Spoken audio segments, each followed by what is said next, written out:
guys, and welcome to a new review video. Today we will be reviewing a foundation by Maybelline. Now, I don't recall ever having a foundation from Maybelline, which is really odd because this is one of the most popular drugstore brands, so I am actually surprised myself. However, if you've watched my drugstore haul, the most recent one, then you will know that I have purchased quite a few products from Maybelline recently, and obviously I will be doing some more reviews of this brand, so stay tuned for that. And if you're not subscribed, please make sure to subscribe. The foundation that I will be reviewing today is the Maybelline Dream Satin Liquid. This foundation comes in a 30ml bottle with a pump, which is always a good idea. It contains SPF 13 and it comes in 24 shades. It currently retails at £7.99 in the UK. I've tried to find this foundation on a US website and I could not actually, so I'm not really sure whether perhaps it was discontinued in the US. Well, it's still available in Europe, so it seems, or maybe I just didn't actually check properly. Now, Maybelline claims that this foundation will be best suited to a normal skin and that it is ultra blendable and has a comfortable texture. Apparently it is full coverage. From what I have read, I believe that this is a slightly whipped foundation. At least that's what I understood from the description on the Maybelline's website. It's apparently suitable for sensitive skin, and one of the bigger claims that I have read is that this will give me 100% poreless finish. I have really big pores, so probably I am really the best person to test this kind of foundation because I have not come across a foundation yet that would completely erase my pores. That just never happened. So I'm really keen to see how this foundation will work. Now, it also claims that it will not clog my pores. Again, interesting. And obviously it is a satin finish foundation, so I am expecting a satin finish. Now, my skin is combination, not normal skin, so if anything goes wrong, I'm sure that Maybelline would blame it on my skin type. But nevertheless, I am really eager to test this foundation since it claims to be a full coverage foundation on top of everything. So let's get started. As always, I will be using a brush on one side of my face and a beauty blender on the other, just for comparison to see whether one or the other will work better with this foundation. I have obviously already moisturized my skin. There is no primer on my skin, so it's just the moisturizer and the foundation. It is definitely a liquid foundation, and this little drop is moving down my finger, but very slowly, so I suspect perhaps it is a little bit more dense than normal liquid foundations. Well, if it claims to have full coverage, then I would expect that to be the case. The shade that I am using is number 1 Natural Ivory. Yes, I can definitely feel that it is quite dense because it does not want to distribute as easily as it would have with most of my other liquid foundations. It just feels quite thick under my fingers. Okay, so in this case, I'm just gonna apply this foundation with the brush first, and then I will apply more on the other side of my face because I suspect it will just become more difficult to blend out if I just distribute it all over my face in one go. It blends really nicely. I'm actually using a Real Techniques buffing brush. Smells nice as well, not the kind of scent that is right in your face. You can compare and contrast. You can see the side with the foundation on and the side without it.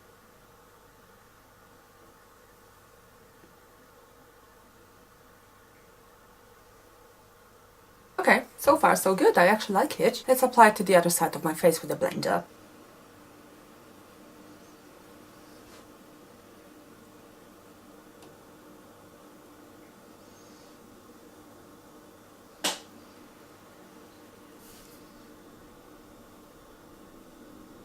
Okay, so I do like this foundation. I would struggle to call it a full coverage foundation because you can still see my acne scars and, well, acne. But it's definitely a very decent coverage, so I would say that it's medium. It blends out really nicely, and I think I probably prefer applying it with the blender. It's just that it doesn't smudge as much as with the brush. Now, in terms of pores, I can see that my pores are less visible, and I can definitely notice that on my nose, which is the worst area of my face. But they're they're definitely not all gone. It's definitely not 100% poreless finish or anything like that. So if you have small pores, then it might as well erase them altogether, but with me, no. But let's put it this way, it has done some decent work with my pores. I can definitely say that. Probably better than any other foundation I have used, at least recently. So I will now obviously wear this foundation for, well, I will try to wear it for about 8 hours. It doesn't claim to be a long-lasting foundation, at least I haven't read claims like that. But I do think that it is quite reasonable to expect a foundation to last for about 8 hours. So I will try to wear it for 8 to 10 hours and I will check in with you guys later today. I will see you in the evening. And I'm back. So it has been about 9 hours now since I've applied this foundation, and I guess I have mixed feelings about it. So first, it wore really nicely for the first few hours. I really like the look of my face, look of my skin. It evened out my skin tone. However, after about, I'd say probably 3 hours, maybe a little bit more, this foundation started to first fade away. I mean, I can definitely see redness on my cheeks and obviously on my nose, and also it has become quite oily. Obviously my skin is oily in the T-zone, but I think maybe because this is a satin finish foundation, that might be the reason why it just looks greasy at this point. It has been quite some time. However, it is an inexpensive foundation, so it is $7.99, or you can actually get it even cheaper if you wanted to go online. You are still getting a proper size foundation, so if you compare it to high-end foundations, which are at least 20 something pounds to 30 something pounds, that's basically Urban Decay, Dior, etc. You have still some other foundations which can be way more expensive than that. There's really no price limit. Here you still have a decent foundation for a very good price. As I've previously mentioned, my skin is combination skin, so this foundation is recommended for normal skin. So it might be that the greasiness that I can see on my face is just due to the fact that this area of my face is actually oily. It is not as greasy, let's say, on my cheeks, but it definitely has not lasted all those hours. In its defense, it doesn't promise to last. I mean, it doesn't really say how long it's meant to last. At least I couldn't actually find any information regarding this. So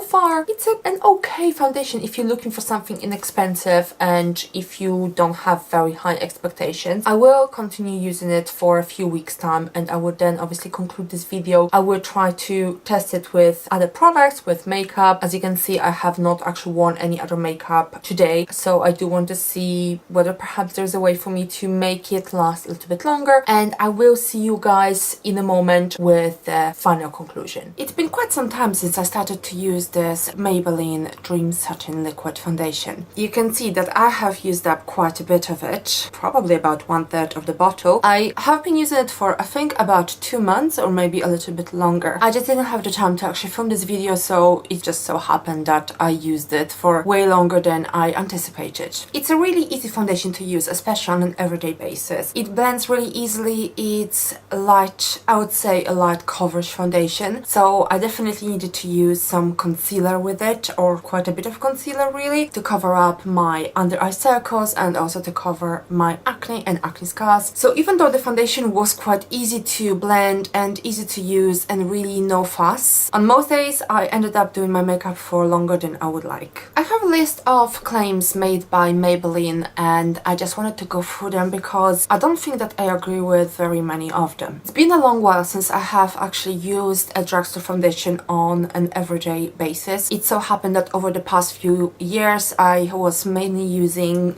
high-end or luxury foundations, not necessarily because I just felt that there was a massive difference between them and drugstore, but because one area in which I most of the time notice a difference is that it lasts on my skin a little longer compared to drugstore. So this is really the very first foundation that I have been using every day for a few months. Because it is a drugstore foundation, then obviously the risk involved in purchasing it, even if it doesn't work out, is less than what it would be if you were buying a high-end or luxury foundation. And since it retails for about £7.99, and a lot of the time you can really get it on offer or 3 for 2 or some kind of other promotion, most of the time you would probably pay less than £7.99. It still is a standard size, so it is 30 milliliters, which is pretty normal. And one of the really good features of this foundation is that it comes in a bottle with a pump. So I love the pump. A lot of people love the pump because it's just so much easier to use a foundation with a pump. Now I have a list of claims that I've taken from, I can't remember which website, but basically it was a description online of this particular foundation. And looking at this list and reviewing it today, I realized that I don't quite agree with some of the claims that have been made about this foundation. And to recap, this foundation comes in 24 shades, which is great. That is something that I guess we all expect these days from an international brand that is probably in the top 5 drugstore brands in the world. The shade that I have been using is number 1 Natural Ivory, and I guess this was probably the best shade for me for this time of year when I'm not particularly tanned. Apparently it is best for normal skin. Now I don't know very many people who actually claim to have normal skin. Most of the people that I know would say that they have combination skin, and I also have a combination skin. It still worked pretty well on my skin, even though I have an oily nose in particular, so I would always have to use extra concealer and extra powder in this area. And I have pretty normal skin on, I'd say, the rest of my face. I also have some drier areas, which luckily this foundation did not exaggerate, so that's a bonus. Ultra blendable, comfortable feeling texture. I completely agree with that. So it is very easy to blend. It takes absolutely no time to blend it, and it's very natural looking. It looks literally like my skin, which I really like. But that leads me to another point that has been made about this foundation, and that it is full yet lightweight coverage. It is a lightweight coverage. It is definitely not full coverage. It's not even medium coverage. I guess it can be buildable if you wanted to maybe apply one layer all over the face and then use it in some other more problematic areas. That should be fine, but it's definitely not full coverage. I had to use quite a lot of concealer to cover up my acne scars or any imperfections, any blemishes, anything at all, even hyperpigmentation, etc., which doesn't really bother me very much, but still it is definitely visible after I've applied this foundation. So this foundation to me would be classified as lightweight. It's not a BB cream or CC cream, but even medium coverage foundation would provide more coverage than this foundation. So I don't really know what they mean when they say full yet lightweight coverage. I mean, it is a lightweight foundation. It's a very liquidy foundation, easy to blend, yes, but it's definitely not full coverage. It's nowhere near full coverage. I don't know how many layers you would have to put of this foundation on your face to make it full coverage. If you're looking for a full coverage foundation, this is not a full coverage foundation. It gives satin luminous finish. I wouldn't call it a satin finish. When I'm thinking about satin, I'm thinking more like pearly sheen, and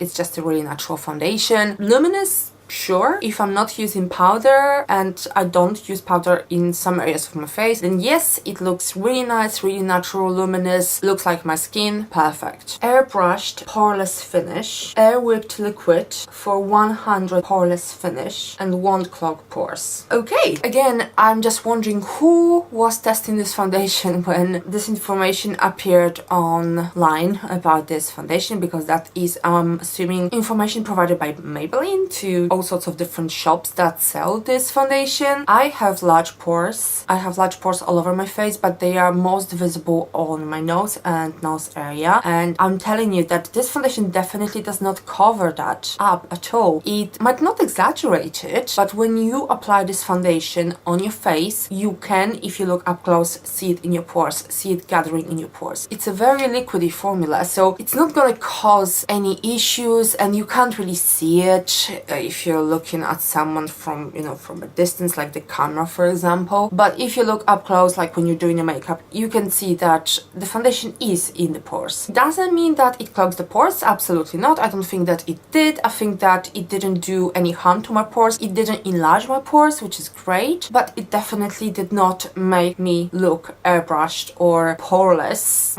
You know, I guess probably the person who has been testing this foundation doesn't have any pores, so maybe to them it appeared that that their skin is poreless after using this foundation because their skin is poreless naturally. I don't really know, but I am the kind of person who could possibly really test this feature of any foundation because I really have large pores. So with me, if foundation would provide me with airbrushed poreless coverage, I would scream about it on YouTube. I would rave about this foundation because I have not found a foundation like this so far, and I have no hope, to be quite honest, to find it in the near future. The last claim, which I can't possibly address, is that it is suitable for sensitive skin. I don't really have sensitive skin. I very rarely have any problems in terms of allergies or something like that, so I don't think I'm the best person to test that part, but it definitely didn't cause any problems to my face, to my skin, so I guess it's okay. If you don't have major problems with your skin, then you should be fine. So just to recap, this is not a full coverage foundation, nowhere near full coverage. Medium coverage is possibly the best you can get out of this foundation if you apply more than one layer. I would call it a light coverage foundation, which I can get away with just because I use a concealer underneath and on top of it. It will not give you poreless finish if you have large pores, so let's not pretend that this foundation has any power over pores. It absolutely does not, but it won't make your pores worse, at least it didn't in my case. It has a really nice range of shades, 24 shades, that's pretty good. It comes with SPF 13 and it's really good price, $7.99, and you still get a nice glass bottle with a pump, 30 milliliters, so it's worth the money if you're on a budget, or if you just don't need anything special, or if you have a pretty good skin, then this is definitely a foundation for you, especially for hotter months, because it's actually very lightweight, so it's not really gonna slide down your face. At the end of my days, it's very difficult for me to tell whether I still have this foundation on or not, mainly because it looks very natural to begin with, and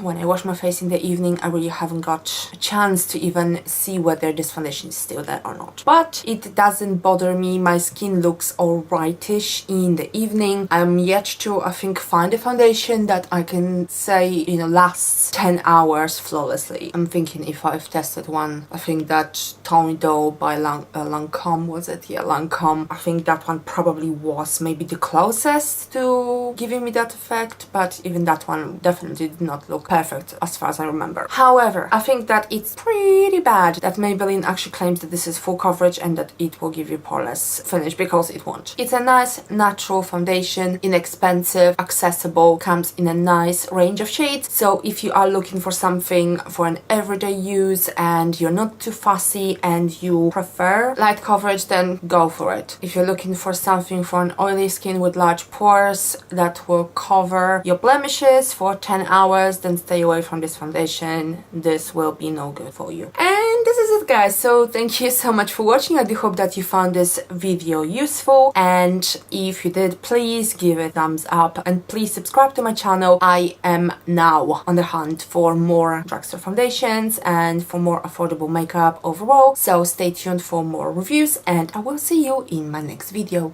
Bye guys!